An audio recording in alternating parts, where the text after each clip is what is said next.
We have the wonderful Rich Miller and Louise Bell here with us for the next 45 minutes. Can I please just remind you to make sure that your phones are turned to silent if you can. And if you do ask any questions, can you give me a little bit of time to repeat the question so everyone in the auditorium can hear it and give them a few precious seconds to formulate an answer. We'll kick off by asking each of them what they're going to cover in the next 45 minutes. So, Rich, what are you hoping to get done? Well, good question, Ingrid. I'm going to be essentially making a sculptural piece that's kind of centered around this little object here, which is one from my collection. It's a piggy bank, something that I used to see a lot as a young child and used to enjoy playing with. But, you know, obviously there's a context that's far more deep-rooted and a little darker than the object might suggest. So I'm going to be sort of making one of these, putting a crown on top and talking about hopefully some of the themes surrounding it. Fantastic. And Louise, what do you hope to get done in the next 45 minutes? I'm going to demonstrate making an anteater, a giant anteater, hopefully on a base with wheels, if we get that far. It's going to, can you see it? Or should I do it like that? Yeah, okay. So that's the outline of the anteater. As you can see, I'm not a marvelous drawer, but I draw things to the scale I want to make it, which helps me check the proportions as I go along, and it will be very Blue Peter-like. Fantastic. Off we go. Amazing. So do feel free, pop your hand up and catch my attention or Jim's attention, and we'll happily ask any questions that you might have. I think I've got to make sure I don't watch Louise. That's going to be my main challenge.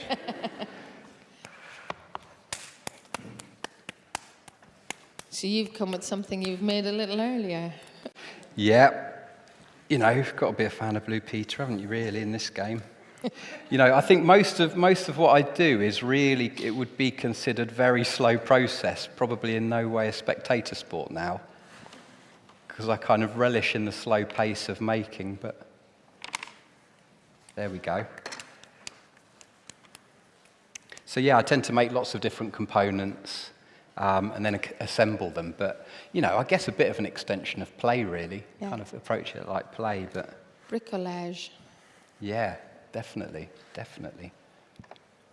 And do you have a very fixed idea in your head as you're sitting down to construct this, or does it evolve as you're putting the pieces together? Does it change the positioning, Yeah, I mean, usually I have kind of a thought in my head that's kind of formulated, because much of the work is kind of centered in a narrative, centered in a story, and it might be something historical, something I've kind of been thinking about, generally to do with kind of British history, I would say.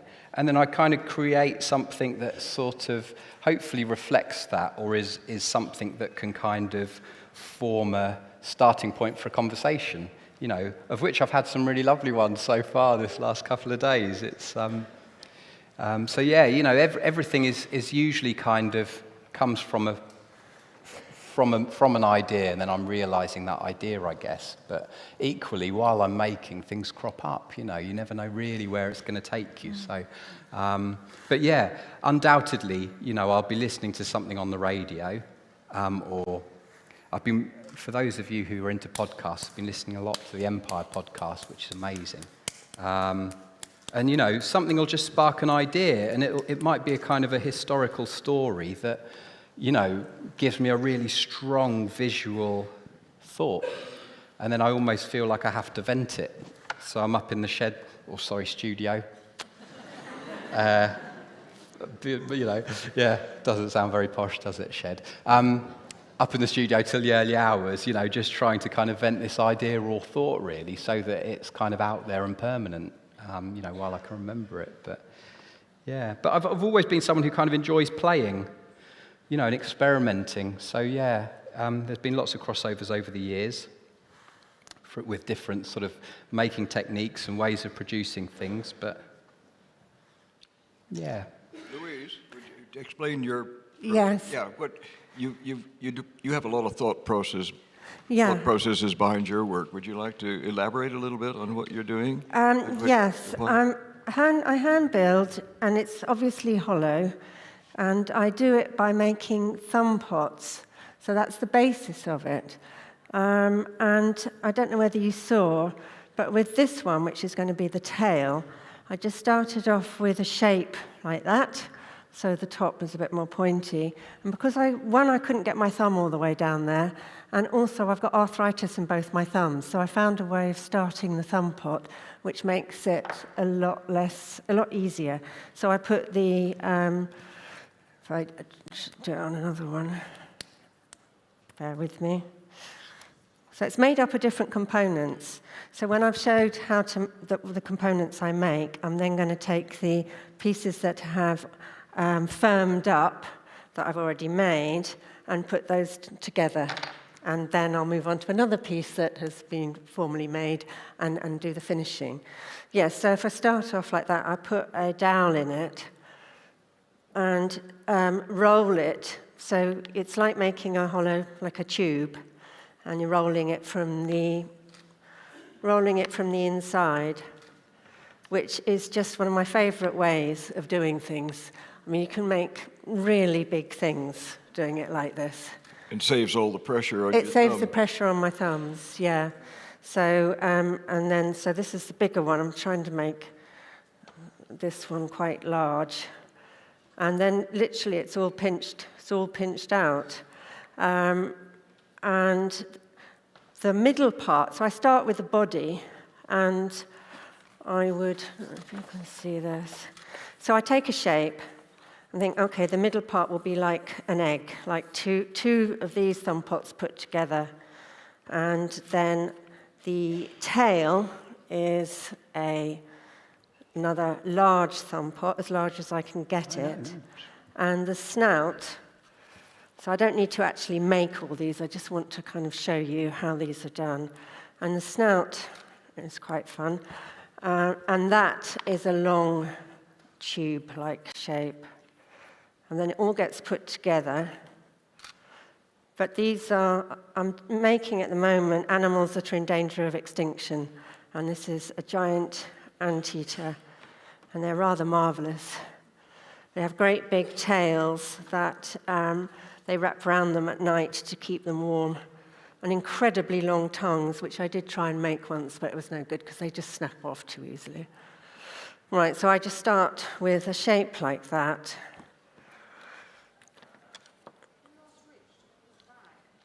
This one? Yeah. My wash bag. Your wash bag. Your wash bag. Forgot to brush my teeth on the way in, so I thought I'd bring it with.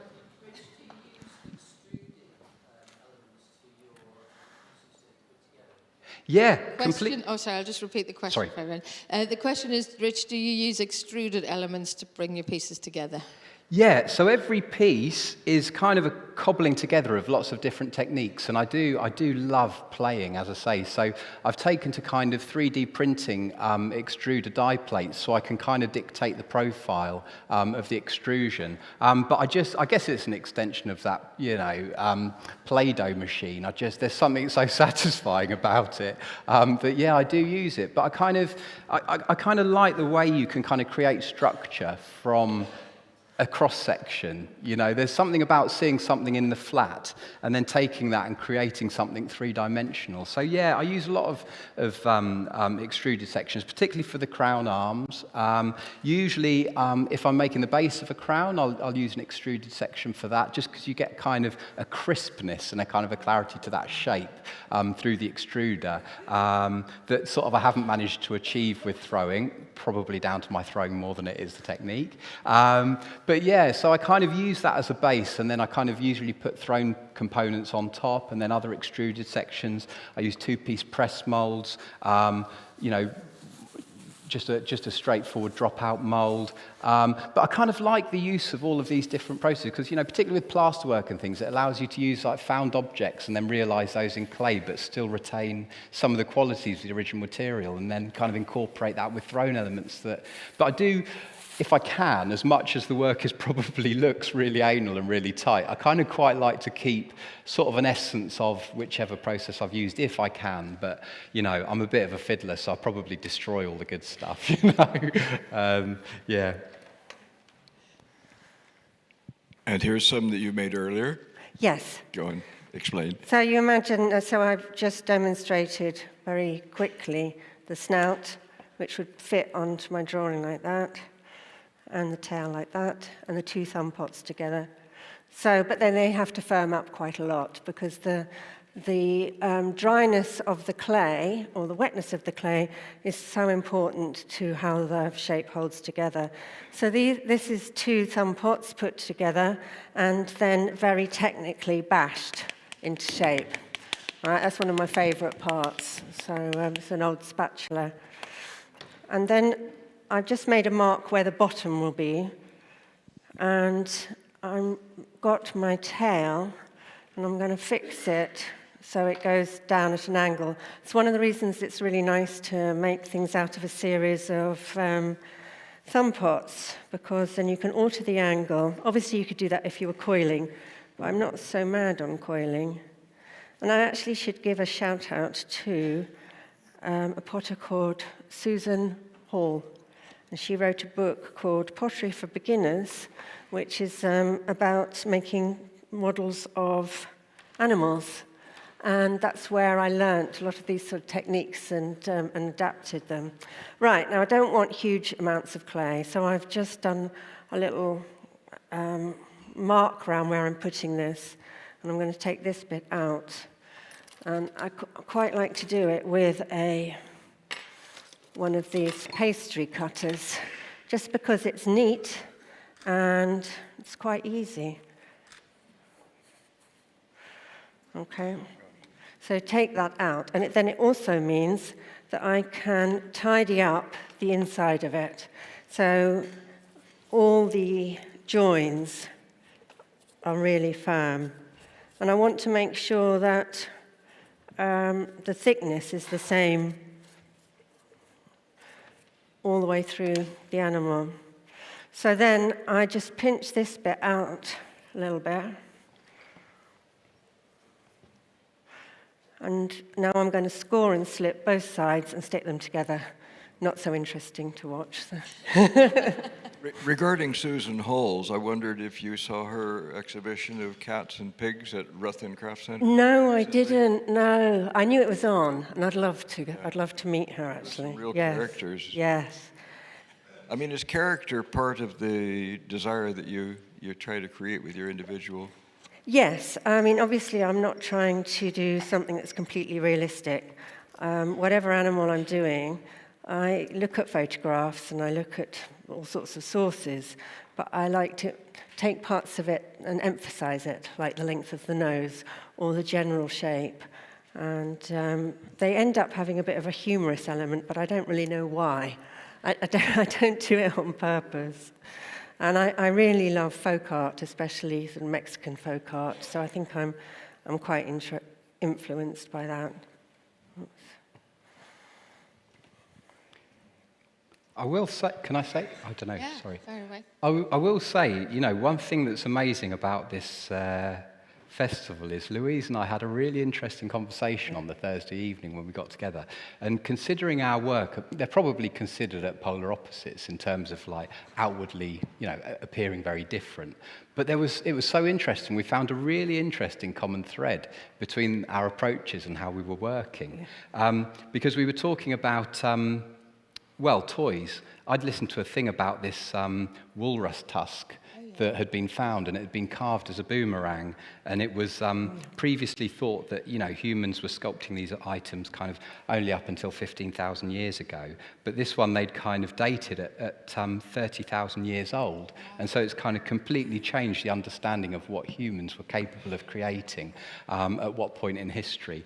And what was so lovely was that Louise was kind of pursuing research into ceramic toys, which I'll let her talk about. Yeah. But it kind of revealed this really lovely link. Well, when you were telling me about the boomerang, then I was thinking about the yo-yo. And I did read that the yo-yos were often used as weapons. So from hunter-gatherers, kind of a take on the yo-yo anyway. So sit in a tree and aim at something. But then they've also been, I can't remember how long ago, but they were originally given to boys as toys, and then when the boy reached the age of a man, then they were donated to the gods as a gift. So, yeah, and the history of toys is amazing. And I started making a collection of work based on ancient toys that have been around since sort of Egyptian times. And out of that, one of the toys was animals on wheels. And so that's where I began. And then I'm very interested in endangered species. So I thought, great, I'll have an endless supply of interesting animals to make. Too much of a supply. Well, unfortunately, yes, I shouldn't have said great, because it isn't really great, is it? But yeah, it was fascinating, because that idea of kind of learning through doing as a child, having toys, these toys were actually designed as weapons. Whilst these children were playing with them, they were, unbeknownst to themselves, learning about how to use these implements to then hunt and gather whatever it might be for themselves. And, much of what I base my work on, like this actually, is very subtle subversion of kind of, society. It's just ingrained. You give a child a piggy bank like this, and it's very much saying something. This caricature of a black face. It's just very subtly exerting a pressure on society, but through toys, through play, through kind of catching people early. So it was just fascinating that there was this thread that kind of was at the whole basis of the way we approached what we're making. And yet we've made such different things. Yes. Yeah. And is that what attracted you to kind of working with found objects, that almost kind of revisionist approach? I think, there's something about objects that are in the world that kind of inform our thinking that I find fascinating, because, we all of our earliest experiences are born of that interaction that we have with the world. And I think, I've probably said it to many of you while you come around and spoken to me, but, I didn't know I was any different until somebody else told me, and they were only told by somebody else, so they've got to have got it from somewhere, and it was objects like these. So, when I was young, these were the mirrors that I was looking into in society. This was the vision of me that other people were given through these objects. So I just find it fascinating. It's not, no children are innately racist. Yeah. None of us are. Yeah. None of us are anything. So it's kind of been my route into all of these narratives, and then making objects, I guess, that are potentially confrontational, not the originals. They perhaps weave in a different narrative, but as a starting point for conversations to kind of make us understand about, how our lives have been informed by what's around us. Yeah. And when you think about sort of ceramic material culture, and you go right back to the Staffordshire figurines and stuff, they were the tabloids of their time. Absolutely. They have some that are murder scenes, for God's sake. We were talking about that earlier, weren't we? We were, completely. Yeah, we've had some wonderful conversations. Yeah. Sorry? I keep moving it. He does need to use it. There we go. It's funny, I'm not really using much on the table. I could just shed the table there. Any questions? I was waiting for the clay. Yeah, I was waiting for that question. A lot of people have asked me, because it's so very red, isn't it? And I hope you notice that I've colour coordinated my outfit. Yes. It's very necessary when you get so messy. No, I'm only kidding. But, well, this is Scarva Earthstone Professional High Firing Red Clay. I think it's called PF. Actually, I can't remember, but it's good because it's grogged. It's very good for sculpturing work. It dries out very evenly, and it fires. I fire to 1220. So I had to find an earthenware clay that would fire to that temperature without bloating or doing anything horrible. And because the glaze I use fires to 1220, and it does need to be earthenware, because I've tried the glazes on. The decoration all began with the glaze, because I wanted them to look. My animals to look like they were, and the toys I make, to look like they've been dug up from the earth, like they're old artifacts. So I began with the surface, and the clay, it has to be full of iron, and it sort of interacts On white clay, it just looks disgusting. Sorry? Is it only the iron in it that makes it look dark red? I guess so. It looks Yeah. dyed. Yeah. Iron. The PF clays Be are like a generally purple named. iron. It'd be like a purple iron oxide, so it's got a slightly different. Yeah, but there is a purple iron oxide. You can answer that question, I think. The PF clays are generally named after individual potters. I mean, Valentine's went seeking advice on what they should make, and they approached a number of us to ask that question: what kind of clay can I make for you that you would find most suitable? And they bent over backwards to make that happen.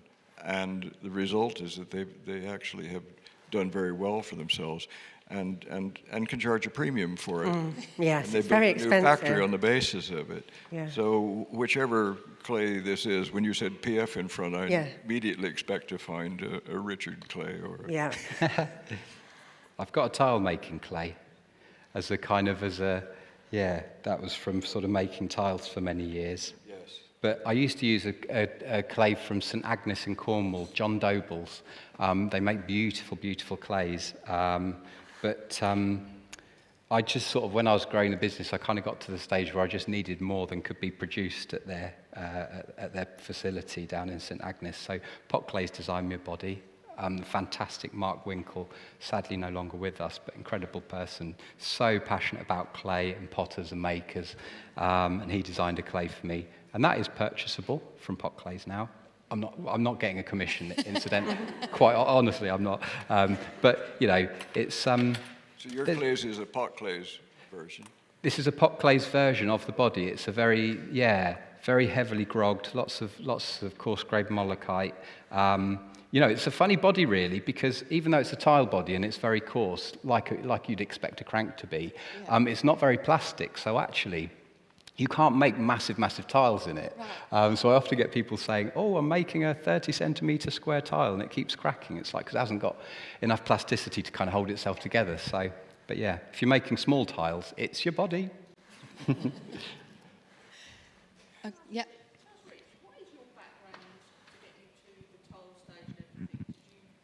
What is your background that got you to making tiles? Yeah. So the tile company, goodness, it's known where to start. How far back do I go? But so I mean, I guess I was always interested in making. I think, you know, the one thing about being on the periphery of society as a young person, feeling like you're on the outside looking in, it kind of pushes you into kind of outlets. So I was always sort of interested in making things. And I went to college to do sort of a GMVQ. I didn't do terribly well at school. I don't think the environment was for me. I had ants in my pants, couldn't stay still. I saw one of the tutors who was a former production potter throwing, and I was just like captivated by the way the material just went from, you know, a solid to liquid to, you know, and it's a completely inanimate material. You know, it has no kind of no structure, nothing. It's just, you know, and it just went into this fluid thing, and then it became permanent again. And I thought, I've just got to be able to do that. And so I went to Farnham, and that ignited the passion even more. And I was just always really interested in kind of making, in learning processes, in working with other potters. So I'd go to, you know, North Devon in the summers and firewood kilns, and, you know, worked for the shows and the big ceramics festivals and things like that. And it was just a friend of mine who was a photographer, and he said, "Oh, this tile company's closing down. Go and have a look. There might be some equipment." And I've always been a magpie, bit of a collector. Thought, I'll go and have a look and see what there is, and went in, and this lovely man, Keith Bramley, who's a farm worker, and he was kind of running. It was Rupert Spira's pottery originally, and he had the tiles as a bread and butter, and then pots. And when his pots became successful, he took that away and left his workforce making tiles. And it was about a week before Christmas, and they were closing at Christmas. And I just thought, I was talking to Keith, I was like, these are beautiful, you know, amazing tiles. And he said, "Well, why don't you just give it a go? And Muriel, Rupert's mum, it was still at Rupert's house, you see, Muriel's house, and she was selling the whole property. And she said, I'll give you a year's grace if you want to take it on. So I spent a year there, most of which I spent in the toilet crying because I very quickly realised I'd never run a business, I'd never made tiles, and I'd never sort of produced anything at scale in clay. So it was a hell of a learning curve. But actually, you know, what she gave me was that opportunity to kind of find my feet. And then from there, I just gradually kind of grew it and expanded and, you know, took on people, took on machinery, took on more space, until it got to this position where we, you know, over 20 years actually, worked with incredible other makers collaborating, often offering capacity. We did a lot of trade works, we did Fired Earth, lots of independent retailers.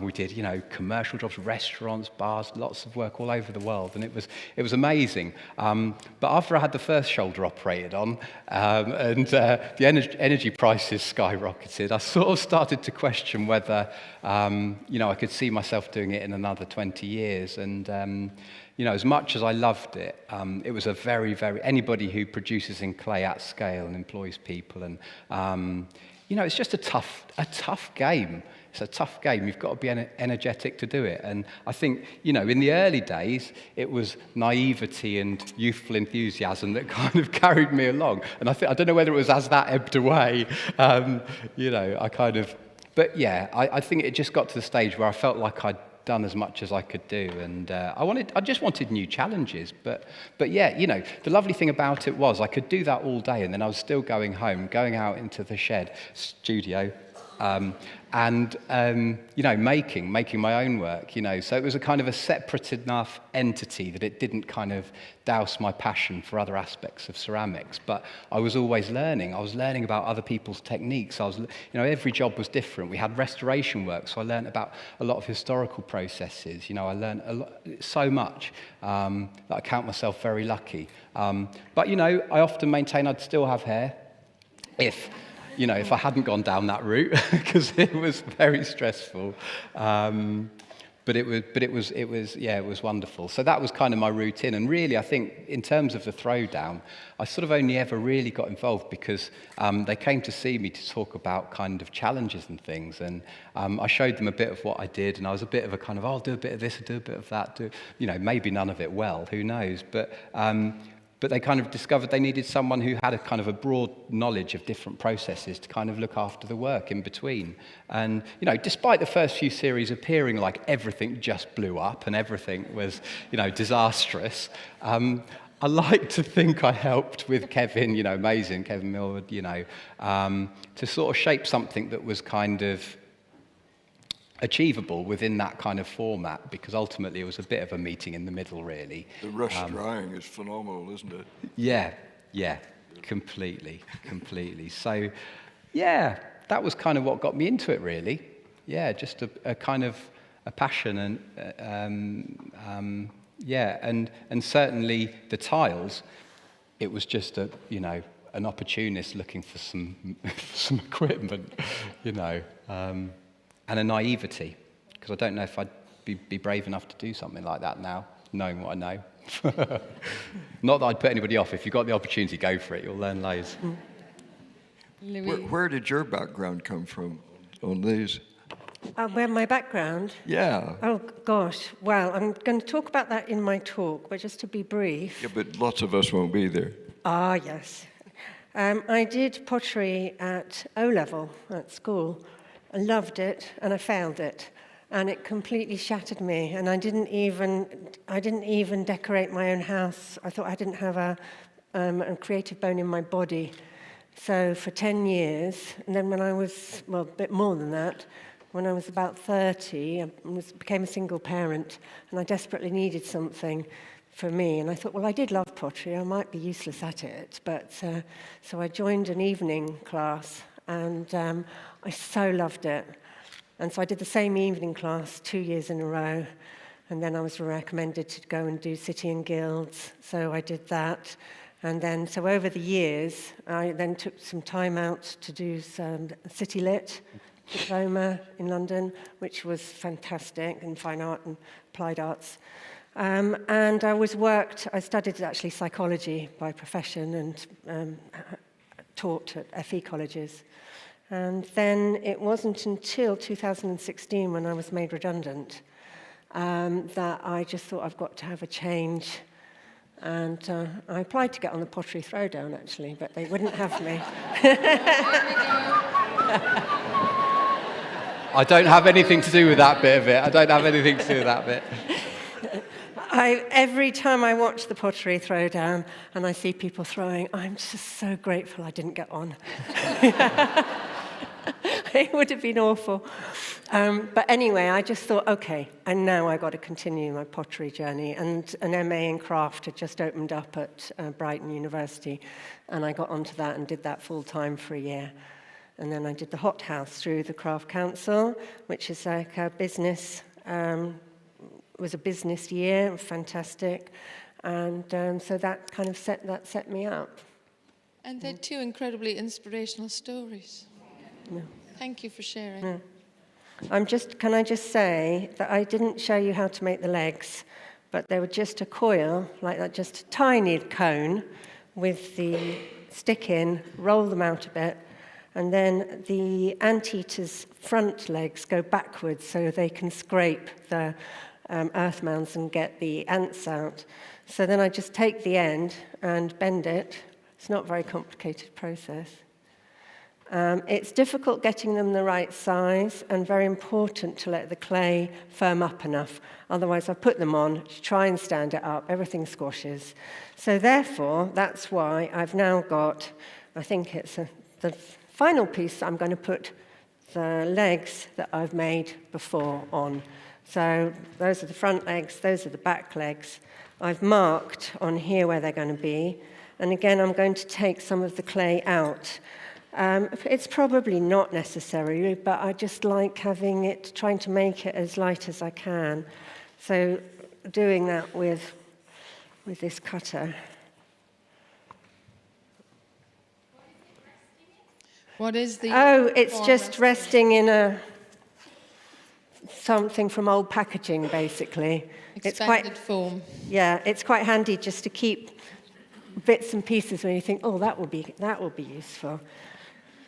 We need supports for hand building, don't we? Yes, I don't use armatures. I think if I build bigger, I would, but I do a lot of things on my lap because then your apron can have that kind of shape. And then I put things on foam and, prop things up.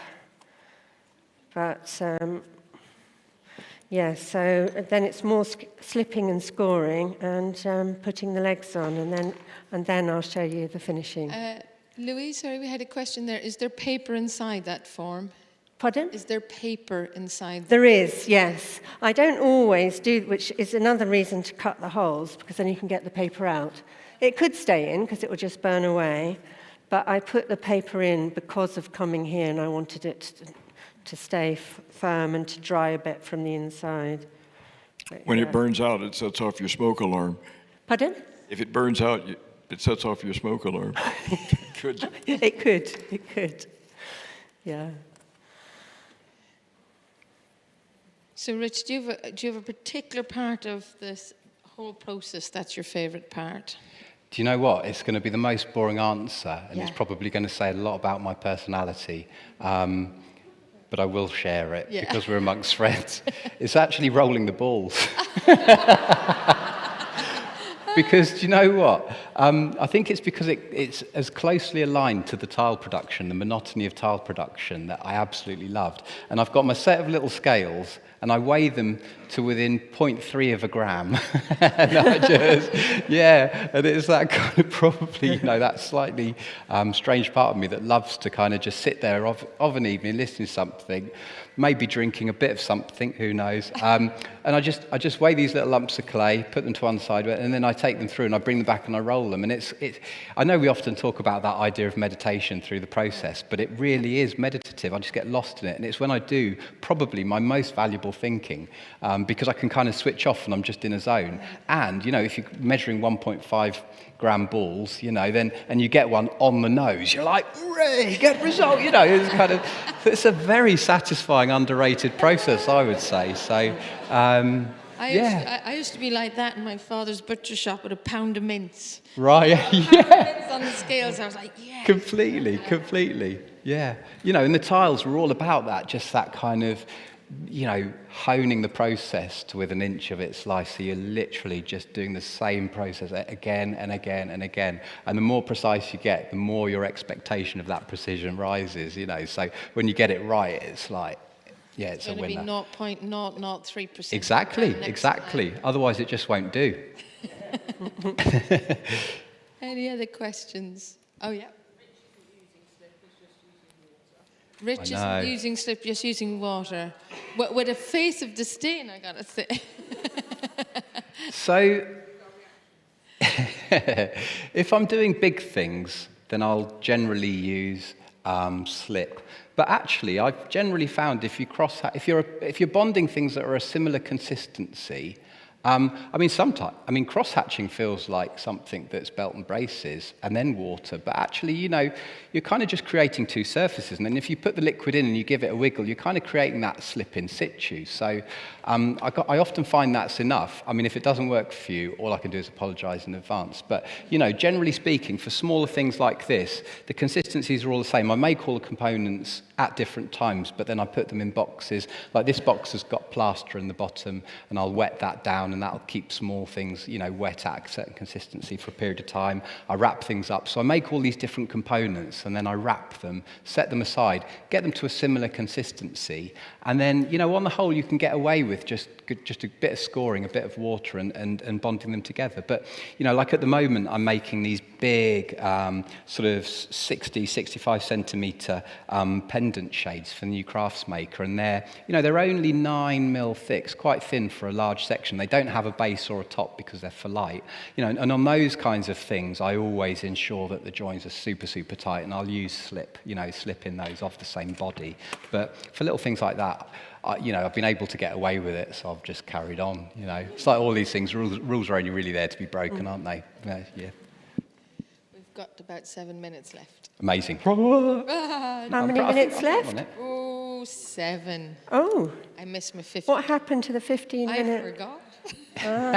I got distracted. It's what happens when you're having a good time. Yeah. Question, Yoka. Where does the idea of the crown come from, Rich? Oh, we've only got 7 minutes. Here we go, 7 minutes, in 7 minutes or less. I've probably spoken to some people about that. So my dad was in the Royal Marines Band for 30 years. And he came to this country at 11, and he was fiercely proud of the monarchy and his career, and rightly so, and I completely kind of, I was so proud, feel really proud of what he achieved and the life he created. But, he taught me to be incredibly proud to be British, which, was quite tough in the 80s, going out into a very rural village in West Sussex. And really, I sort of felt because of, him playing lots of royal occasions and going to all of, being a part of that pomp and ceremony and seeing that with my own eyes as a young child, I very much kind of bought into that as being very much about what it was to be British. And, so I think it just comes from that kind of contrasting experience of having my dad tell me, be proud, this is who you are, you're British, this is what it is to be British. And then the kind of the reality of what I was experiencing, when I went out the door. And I think now I kind of use it as a kind of a symbol to change the narrative. The monarchy were an institution that I was made to feel like I was obviously never going to be part of, because it's that inherited system that we have in the UK. But I kind of use it as an object to kind of become part of the narrative. And in certain cases, that might be something celebratory. It might be something perhaps slightly darker to do with historical narratives. But equally, I love the fact that these objects as crowns in them and of themselves tell a story. You look at things like the Koh-i-Noor diamond and the rich history associated with that, the symbolism in things like, the fleur-de-lis and the cross passes. Although they sit as this kind of emblem of this sort of symbol of Britishness, they're actually incredibly complex, items that tell stories that travel the globe. And then, equally, the monarchy was the export. My dad was from Guyana in South America, it was a colony until 1966. So, all of the stamps, all of his upbringing was centered around the monarchy, probably more so than perhaps it would be if you were brought up in the UK. So I find the crowns fascinating. As objects in their own right. I find it fascinating where they sit in society and where they sit as part of that idea of rule, of imperial rule, whether that's imperial rule or not. It's just something I've kind of used as a sort of a routine. It's one of my biggest regrets is not asking my dad while he was still here, more about how he felt being part of that institution, that we worked so closely with the royal family, playing songs like Rule Britannia, very regularly. So it's sort of something that stuck, really. Hope that sort of... I could witter on for hours about crowns, but that was me trying to keep it concise. You did it in 5 minutes. Oh, amazing. Louise, what are you doing now?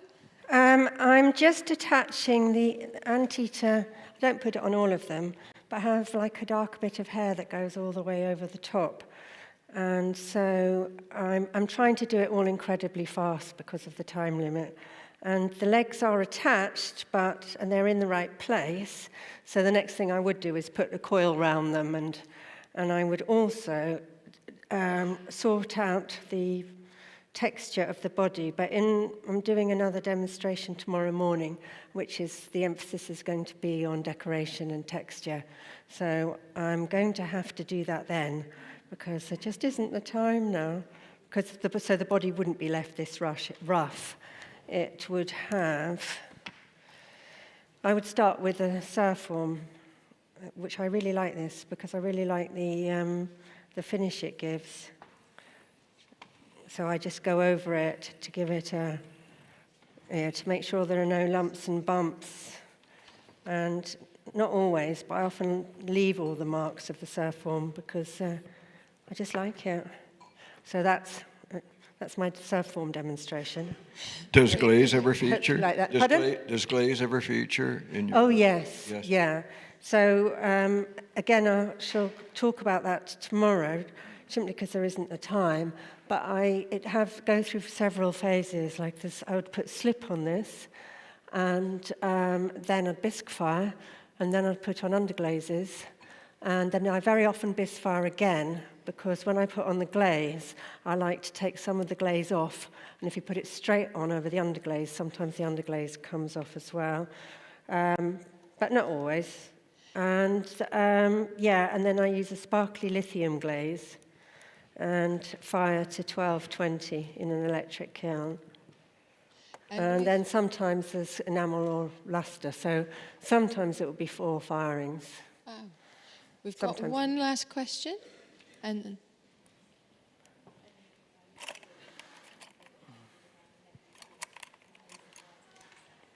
so you don't put any coils around the main body, was that? But you do around the legs. Why would that be? What, the coils?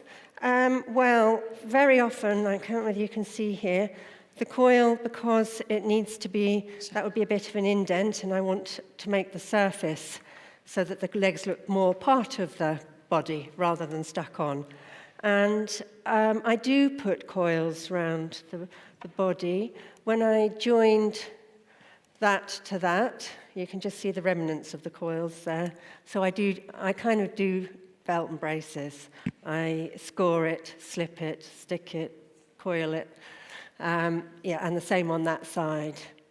So, I do it on all of them. And then when I've opened up a bit, like I showed you, to add another thumb pot, I can then also smooth the inside so that it makes the form nice and strong. And the battering, which obviously is very technical, that also makes clay stronger because you're compressing it. And Rich, we've had somebody who's from a village in West Sussex asking which village in West Sussex? West Sussex massive. Westbourne. There you go, Westbourne. Near Emsworth. There we go. Apparently made famous recently by Tim Peake, who's moved there. But there you go. it wasn't that cool when I lived there. Well. You're making it cool now. Anyway, thank you very much, Bill. That was excellent. Thank you.